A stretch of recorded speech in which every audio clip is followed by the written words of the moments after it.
אם אתם בונים או משפצים אז אתם בוודאי יודעים שאיתום זה הדבר החשוב ביותר. בסרטון הזה אסביר ואתן דגשים על השלבים באיתום חדרים רטובים.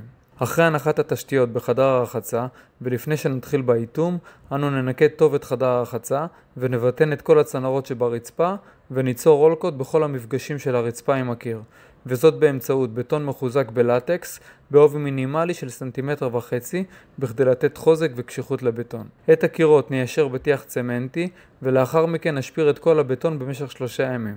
לאחר שלב ההשפרה נרטיב קלות את הבטון ונמרח 2 שכבות של איתום צמנטי כדוגמת סיקה 107 או אלסטוסיל על גבי הרצפה ועל גבי קירות חדר הרחצה. נבצע השפרה במשך 3 ימים או שלחלופין נשתמש בחומר כדוגמת סיקה אלסטיק 1K וכך נוכל לדלג על שלב ההשפרה מכיוון שאיתום זה הינו איתום צמנטי פולימרי.